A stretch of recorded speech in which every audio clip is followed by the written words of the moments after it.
Welcome back to the kitchen at Andersen Acres. Tonight we are making something that I really love. We are making a cheddar dill risotto. Now, I love a cheddar dill risotto. Risotto is always delicious and fun to make. Now, this version is a little bit different because it's a little less Italian and because it uses sharp cheddar cheese or any cheddar cheese you've got. Okay?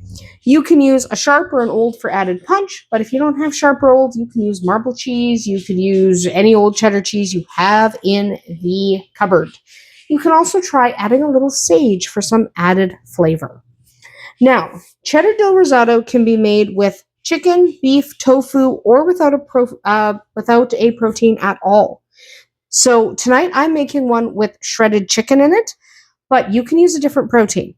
You can even leave out the protein, but pay attention to the way you're pairing your protein and your stock. Okay? It should at least match or complement your protein. So if you're using chicken stock, use chicken. If you're using beef stock, use beef. If you're using tofu or no protein, maybe switch to a vegetable stock. That's what I've got going in the pot here. So the first thing you want to prep is you want your stock. Okay? Stick your stock on a burner, bring it to a boil, reduce it to a simmer. You're going to want hot stock for this recipe. Okay, so get your stock boiling. It already has here. And then we are going to reduce it to a simmer so that it stays warm. Next up, we are going to go to medium or medium-high heat, depending on your stove. And we are going to melt some butter. How much butter? 4 tablespoons or so. Okay, it doesn't have to be a ton. It looks like a lot of butter, I know. I know it looks like a lot of butter. Okay, it really, really does. But it's not as much as you think. We're going to be using 2 cups of arborio rice here. So definitely don't worry about using too much in the way of butter. Okay, so now that butter is starting to melt, you are going to need your arborio rice. You do need to use arborio rice. Can you use a different type of rice? Sure. But the benefit of this rice is it's really short grained. It really breaks down starch-wise. It gives you a nice creamy texture. If you use a different kind of rice, you will not get the same result. But you're welcome to use a different rice if that's what you've got. But arborio rice is ideal. So we're going to wait for that butter to melt. We're going to time lapse here. But we are going to wait for that butter to melt. And then we are going to add our rice. So we'll come right back. We'll time lapse because this will take a minute.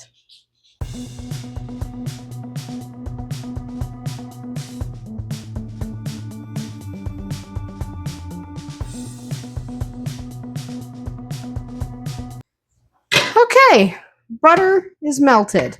So we are going to add our arborio rice. Okay. Looking good. We are going to run that through our butter so it's well coated in butter. And we're just going to toast up that rice for a minute. Okay, not like roasty toasty, just get it covered in butter so it's going to be delicious. I'm just going to, for some reason I have the handle that way and I don't know why. Backwards for no reason. But just do that. Move it around the pan so it's kind of even. Now, we don't have to rush. I know you see in all those restaurant shows and that when they're making risotto, they're rush, rush, rush, rush, rush. We're starting with raw rice, not par cooked, and we're not going to worry too much about it. Okay, we're just going to move on. Go slow. So we're just going to give that a minute to sit. Okay, now we're going to turn the heat up, not all the way to high, but if you were only at medium, you're going to want to turn it up a little bit. And we're going to start adding stock. Okay, now I like to keep my stock nice and close to the burner so you're not lifting your ladle over top of the bare stove and dripping everywhere. So keep your stock nice and close. You're still going to spill a little, at least I always do. And I like to add 3 scoops to start. Okay, I'm using chicken broth that I mixed up. And if you need more liquid than that, you can add more water. Okay, you can add more water because how much liquid is this going to absorb? You don't really know for sure, to be honest. Okay, you think you know, but you don't know for sure. So we're going to stir that up, keep it moving. Now you do have to keep risotto moving, but it doesn't have to be like every single second. Okay, it's okay for you to walk away for a couple minutes. It's okay to use the bathroom as long as you have enough water that it's not going to boil dry. We don't want to boil dry. You don't want your risotto to be dry, but you also do need movement. So you can't just let it sit and just keep pouring stock on it. The movement is what helps break down that starch, okay, and give you that creamy texture. So while you don't have to be like you see in some of those cooking shows, now they're doing it because they got to break down that starch fast because they're plating risotto in just a few minutes. We're going to do this over about 25 minutes. In fact, at this point, I set a 25-minute timer. Okay? And I just keep adding liquid until the rice won't absorb anymore. Because you really don't need to worry too much. Risotto is easier than you think. It's a little time consuming, and you do have to sit here and do this, right? You do have to sit here and do this, so you can't just walk away. But you can already see how that broth is getting cloudy because I'm starting to break down that starch. That's the point. You want to do that. So we are going, at this point, okay, now we're going to add some stuff. I'm going to add, first of all, a little more stock. Okay. A little more stock just to make sure we don't run dry because you don't want to be running dry. So a little bit more stock. Get that moving. Okay. You can see it. It gives you that creamy texture that risotto is so associated with. So you do need to stir. You just don't need to be insane about it. Okay. And you do want to make sure you pull the rice off the side so it's all in the pot. And I like to use a slotted spatula because it gives you a little more movement. But you can use a wooden spoon if that's what you've got. I don't care about damaging this pan. If somebody's going to complain that you should use metal utensils, I don't care. I don't care. Okay? This pan's been through the ringer. It can handle a metal spatula. Anyway. Okay. Now we're going to add some other ingredients. Okay? First of all, we're going to add some salt. How much salt? This is kind of to taste, and it'll kind of depend on how salty your broth is. So I'm going to add about a teaspoon. I don't want it like super salty. Okay? When it comes to pepper, again, it's to taste. If you like a lot of pepper, then add a lot of pepper. But again, I'm only doing about a teaspoon. Okay. Then I'm going to add in some dill. Okay? Get that dill in here. How much dill? Again, it's kind of to taste. You can go anywhere from 2 to 4 tablespoons. Fresh or dried? Dried you need less of. Fresh you need more of to get the same flavor profile. But again, it's kind of, oh, I love dill, so I'm going to add a lot. Or I like dill, but I don't want it to be too much dill. So it kind of depends on you, right?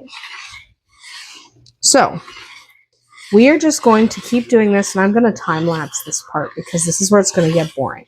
I'm going to time-lapse and just keep basically adding stock and stirring for a good 20 minutes now because it's been about, 5 minutes since we've put this on here. 3 minutes maybe, something like that. And basically now it's just adding stock and stirring. So I'm not going to stir constantly. You're going to see I'm going to walk away a few times. But we're just basically going to time-lapse this because this is boring. You're going to see me literally go, oh, here's a scoop of stock. Oh, here we go. Scoop. Mix. This is what you're going to see for the next 20 minutes. So because that's boring as heck, we'll speed it up so you can kind of see the transformation without having to stare at the screen for 20 minutes.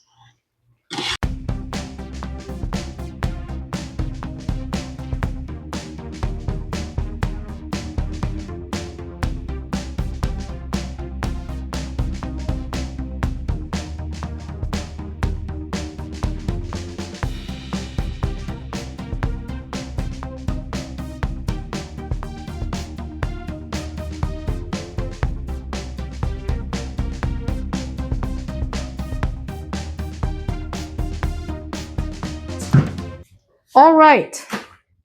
Our food is looking good. So it should look basically like so. It should pretty much flow like lava. So when you push it around, and there will be some excess liquid that is going to still absorb and evaporate in the next couple of minutes because we're not done. But we are going to turn the heat off. Okay, so turn that heat off, and you will notice that this will start to come together. And that's why it's important to keep mixing it, because you notice there's a creaminess to it.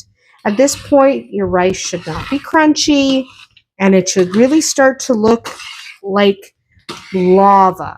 Like when you pull it away, it flows like lava, especially as that excess liquid starts to vanish on you. So let's add a couple of more ingredients. This one is optional. Not everyone likes the way cheddar, dill, and garlic taste, but I do.